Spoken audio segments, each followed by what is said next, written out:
espacio abierto para preguntas y les pedimos que puedan como recopilar cada quien, ¿no? O sea, si son preguntas específicas o generales, y luego hacemos ya una ronda de respuestas. Bien, Alexander.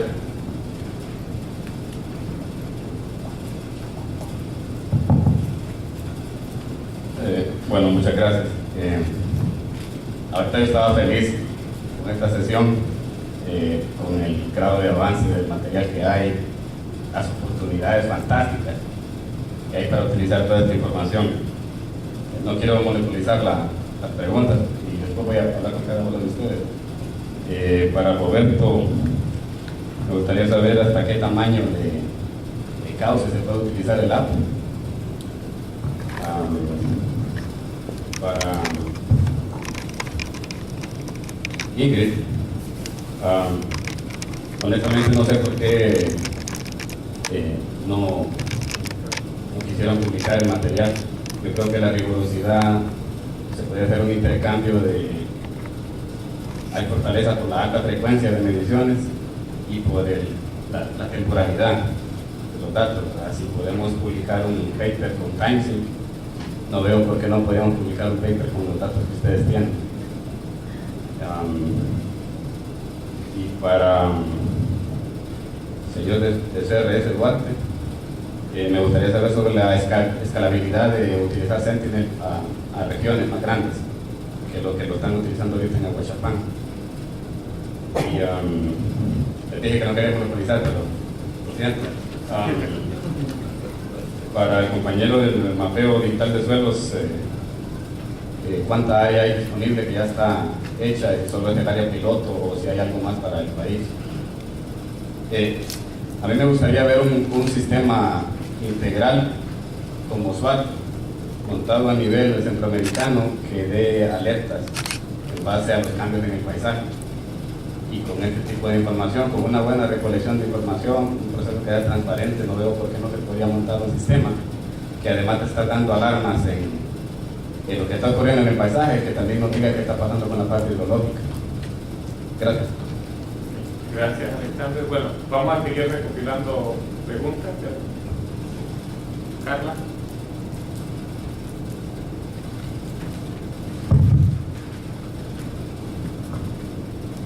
Preguntas para Ingrid. Quisiera saber cómo era la relación con las comunidades, si ellos recibían algún tipo de remuneración, y también cómo se les presentaron los resultados finales y cuáles fueron sus reacciones. René tenía.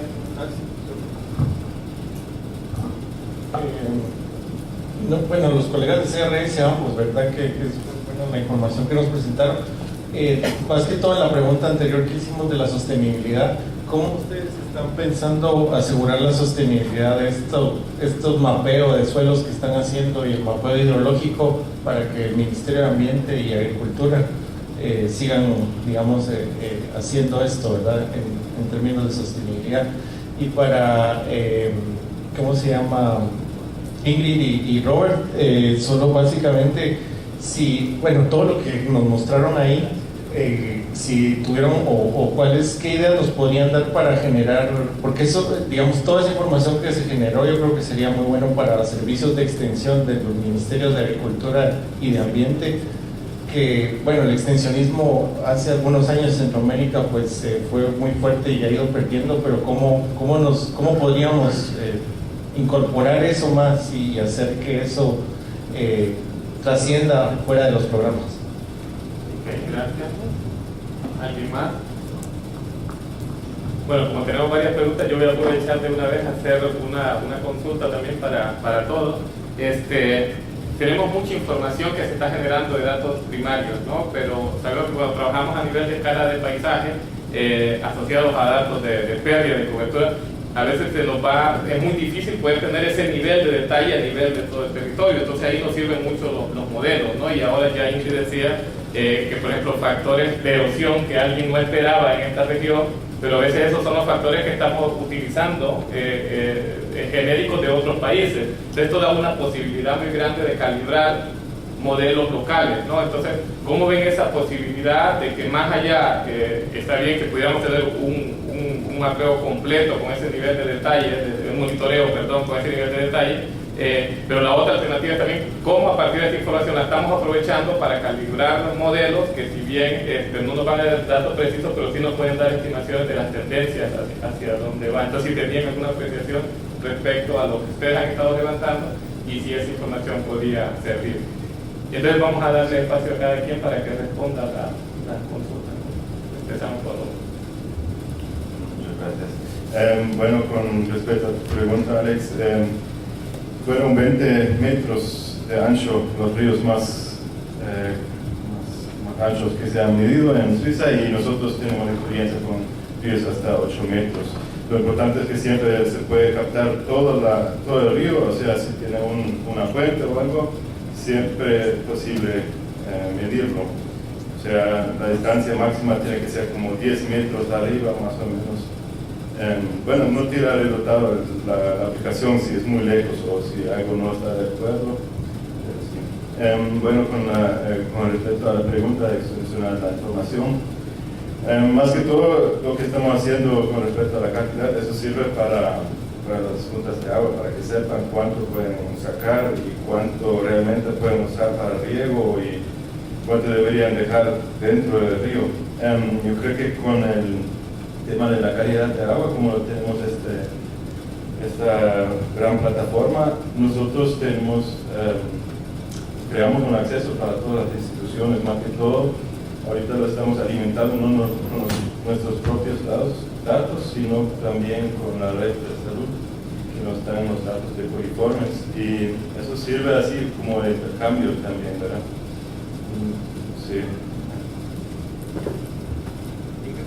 Gracias. Bueno, respecto a la pregunta, sí se publicaron, o sea, toda la información está online y es accesible a cualquier persona. Lo único que no lo publicamos en una revista científica, eso sí, pero también en parte porque la información es gratis, ¿no? Cualquier persona la puede acceder y no queríamos tampoco que se cobrara por la información. Quizás es una cuestión un poco personal, no necesitar asesoría de algún estadista que me ayudara a calcular el error. Personalmente yo no lo logro calcular y no quisiera publicar en una revista científica si no logro calcular el error de los datos. O sea, sí puedo decir dónde están los factores, pero se me hizo muy difícil ya poner un valor exacto a eso, ¿no?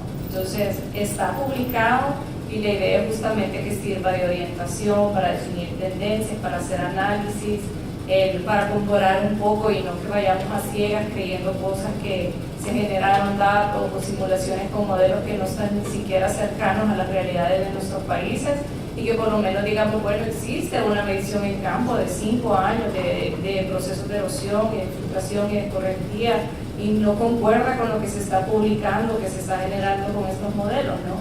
O sea, si uno pone erosiones promedio en Centroamérica, le salen desde 300 hasta 1000, hasta, o sea, pues es una variedad, un rango tan amplio, porque justamente cada quien agarra un modelo y no se pone a ver cómo están calibrados y para qué condiciones climáticas o geológicas, y simplemente lo aplicamos a la ciega, ¿no? Entonces un poco es como un llamado de atención a dejar de hacer eso, empezar a generar nuestros propios datos. Muchos haciendo el ministerio también tienen muy buenas mediciones, las universidades, y a veces no necesitamos equipo tan caro. Y pues eso era un poco como la experiencia que queríamos dejar con el programa, que sí se puede con pocos recursos, y se puede sobre todo si nos apoyamos en las comunidades, que fue lo que nosotros hicimos. Y aprovecho para pasar a la siguiente pregunta sobre qué apoyo recibíamos o qué le damos nosotros a las comunidades. Como les decía, hay parcelas, por ejemplo, que se monitorearon hasta 6 años, otras 4, otras 5, depende. Al final me quedé con todas mujeres, no porque yo las escogiera, sino porque al principio siempre íbamos y era como, el señor fulanito, él es el coordinador del grupo de agricultores o de productores de aquí. Él te va a ayudar con el monitoreo porque él es el más pila y el más no sé qué, y bueno, empezaba. Pero normalmente nunca le daban importancia, para ellos no era como, no tenía ninguna representación hacerlo. Y después empecé a trabajar con mujeres jóvenes que para ellas se volvió una cosa de un orgullo de su comunidad, ser las que tenían el pluviómetro y las que medían la erosión y las que medían la infiltración y las que medían la escorrentía hicieron presentaciones en sus escuelas, las que todavía iban a las escuelas. Entonces era en cada gira de campo que íbamos, ellas presentaban cómo lo hacían, entonces se volvió como un estatus en la comunidad. Eran comunidades muy lejanas y rurales en las que estábamos, porque eran en las partes altas de las cuencas del Trifinio, de algunas cuencas del Trifinio. Entonces la mayoría se volvió como una cuestión de estatus de ellas, ¿no? Era como importante hacerlo. Pero también les dábamos un pequeño reconocimiento al final del año, no era una cuestión mensual, sino que para diciembre siempre era como el bono navideño, y depende, era una cosa muy significativa, eran $25 por parcela, 50 por pluviómetro, eran como 30 por punto de monitoreo. Entonces, en realidad, obviamente para la situación de pobreza que viven la mayoría de estas familias y de exclusión social, sí es algo significativo tener $75, $100, depende de lo que ellos hubieran hecho cada persona, y sobre todo si sos una mujer joven sin posibilidad de trabajo y sin acceso a ningún medio formal. Entonces, sí dábamos como ese pequeño incentivo, un solo incentivo a final del año, siempre antes de terminar y de presentar los resultados que habíamos tenido, y los registros les quedaron también los originales casi todas a las personas para que siguieran llevando sus datos. El único dato que les interesa llevar es el pluviómetro. O sea, el otro lo presentábamos y explicábamos, y si era como antes se me llenaba este tonel, y desde hace 3 años que poquita agua le cae, ya no recoge agua, pero no, sí se lograba como para visualizar el efecto del café, o por ejemplo al principio cuando los acabábamos de instalar, la gente no podía creer que se llenaran los toneles de 200 litros y se rebalsaban a cada rato. Tuvimos que hacer sistemas de drenaje, entonces teníamos la botella de recolección principal, donde solo agarramos una fracción de la escorrentía total, porque 200 litros no alcanzaba. Después tuvimos que cerrar esos hoyitos y agarrábamos el total de la escorrentía, porque ya era mucho menos de escorrentía que ya nos alcanzaba el tonel de 200 litros. Pero fue una relación muy cercana, con todas muy de amistad, y me apoyaron muchísimo. Sí entendían hasta cierto nivel lo que estaban haciendo, pero ella era como, mi trabajo es guardar estas botellas y luego yo se las doy a Ingrid y ella las interpreta y yo explico, y esta es mi parte, ¿no? Ella hace su parte y cada quien en su área, ¿no? Entonces sí fue una relación muy bonita. ¿Qué más preguntaron? ¿Cómo podíamos usar esto en los ministerios? Pues la metodología no es algo que se creó para que fuera permanente. La idea era hacer un ejemplo de monitoreo, no quiero decir participativo porque no se diseñó con las comunidades, más bien las comunidades ayudaron a generar los datos. Entonces es un monitoreo comunitario, de nivel comunitario, con la participación de las comunidades. Es un ejemplo, y yo creo que sí se puede utilizar mucha de la información que se generó. A las universidades quizás es a las que más les ha llamado la atención, y a las universidades de la región, ¿no? Y si podemos utilizar estos datos para calibrar los modelos, pues sí, claro. O sea, incluso el mismo SWAT, ¿no? Desde los datos de suelo que se están generando. O sea, SWAT tiene una base, yo no sé, creo que son como 200 tipos de suelo, no recuerdo ahorita, que están súper detallados, y por supuesto que fuera genial que un estudiante se meta, baje SWAT en internet y descarga suelo Huachapán, San Salvador, ya con todas sus características, y no tenga que andar buscando como Metro por mí, ¿no? Fuera genial eso. Ojalá que algún día lo logremos, y lo mismo que tengamos valores referentes de erosión para nuestros países, y que no solo estemos utilizando valores generados allá, así que creo que por ahí. Gracias.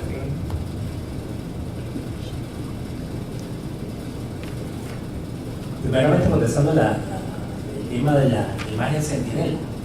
Básicamente, esa la utilizamos porque también dentro del mismo componente que estamos llevando del diagnóstico, se le llama diagnóstico biofísico, hidrológico y hidrogeológico del departamento de Huachapán, hay un componente que se está haciendo una actualización del uso del suelo del departamento.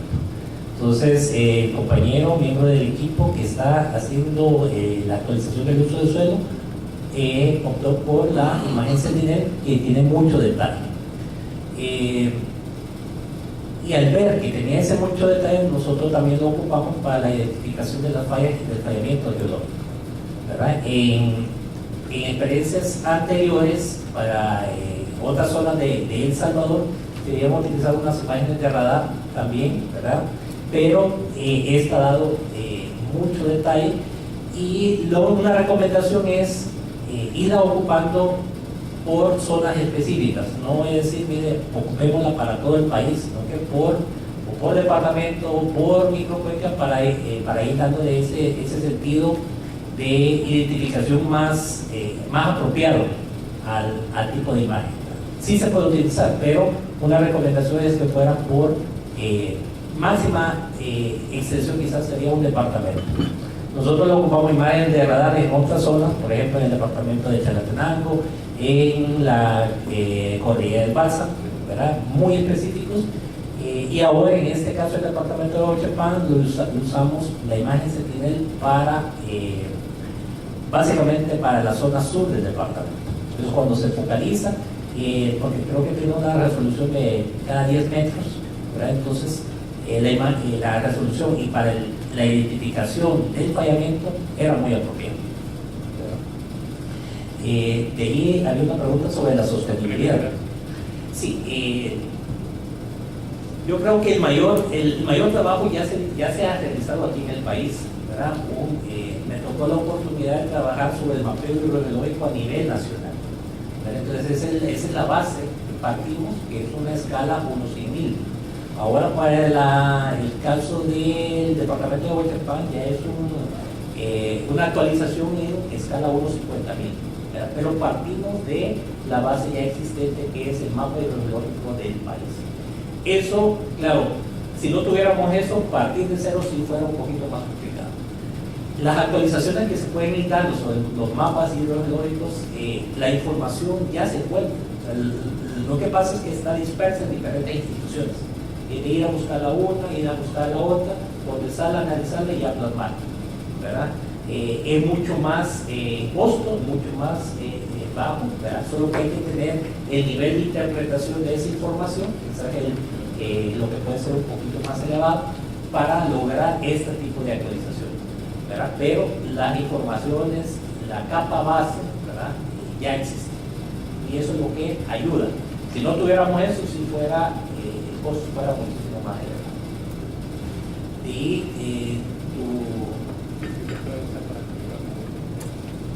Sí, de hecho, lo que hemos visto, algunos índices, por ejemplo, los índices de recarga, creo que soy coincidente con Ingrid, lo que nosotros vemos en el territorio son aún muchísimo más que lo que nosotros vamos son valores conservadores, ¿verdad? Entonces, sí se puede lograr establecer como mediciones más periódicas, es lograrlo a calibrar, claro que eso implica más campo, ¿verdad? Más detalle en la toma de los datos, pero sí creo que sí es posible, ¿verdad? Porque ya las herramientas básicas se tienen, las coberturas bases ya se cuentan, ¿verdad? Y entonces dar esos saltos al siguiente paso creo que es mucho más factible que si nosotros comenzáramos con la pregunta de si solo esa zona se tenía terminada o se había mapeado. Sí, ahorita sí solo esa zona se tiene terminada, que son alrededor como 202 kilómetros cuadrados. Pero a la vez también estamos haciendo una nueva zona, inclusive esta próxima semana estaremos trabajando sobre ella, incluye alrededor como de 11 municipios de aquí de la zona de Zapotlán y otros municipios, otros departamentos. Pero sí se está trabajando en avanzar en el tema de mapeo digital de suelos, tal vez a nivel nacional. Y ahí con lo de sostenibilidad, no sé. Perdón, ya. Ok, un micrófono, pa.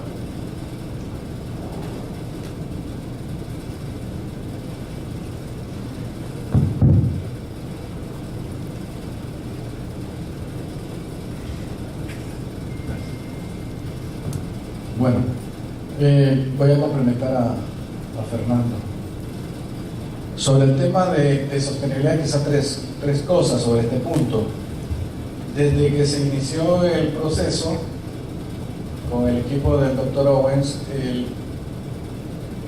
el convenio con él es que su trabajo es capacitar y fortalecer la institucionalidad pública del país. Es decir, el CRS está como catalizador del proceso, pero quienes están siendo capacitados son los técnicos del Ministerio de Ambiente, del Ministerio de Agricultura, de la Universidad de El Salvador y de otras instancias. de Senta,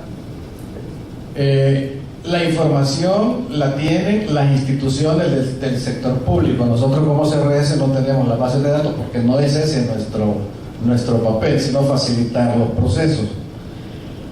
En esa dirección, y con la otra pregunta también, está acordado junto con todos los integrantes del grupo. Se han formado dos grupos de trabajo, uno que se llama el grupo generador de mapas y el otro es el grupo de usuarios. Es decir, vamos ahora buscando la vinculación entre los usuarios y los que generan mapas, para no comenzar a generar mapas en función de los intereses de los que producen el mapa, sino producir un mapa en función de las necesidades de las instituciones que están dentro del proceso. En ese sentido, Senta Café, por ejemplo, que hace un par de años hizo un muestreo de cerca de 12.000 muestras de suelo en las 6 cordilleras cafetaleras, estará comenzando a generar su mapa digital para la cordillera cafetalera en función de sus propias necesidades. Dentro de Senta también hay otros proyectos, otros programas que tienen que ver con manejo de suelos, que están vinculados en el proceso de fortalecimiento de las capacidades, que van a comenzar también a generar los mapas de acuerdo a las zonas prioritarias que ellos van definiendo. Lo que se acordó desde el inicio fue no ponernos como meta generar un mapa nacional que de pronto a nadie le interesa, sino más bien desarrollar el proceso, fortalecer las capacidades, entrenar a los equipos técnicos de gobierno, y cada uno va identificando sus zonas prioritarias, primero donde tiene programas en marcha, segundo donde tiene información disponible, tercero donde tiene proyección de intervenciones futuras, cuarto donde puede tener asegurados recursos para poder hacer todas las actividades previas para poder llegar al mapeo. Entonces, de esa manera, CRS se convierte nada más en el catalizador, el que impulsa el proceso, pero el proceso es de la institucionalidad pública y del Ministerio de la Universidad del Salvador. Tanto las autoridades de agricultura como de medio ambiente están siendo informadas de cuáles son los avances para ir identificando también cuáles pueden ser sus apuestas estratégicas en términos de formación como de inversión de acuerdo a sus necesidades.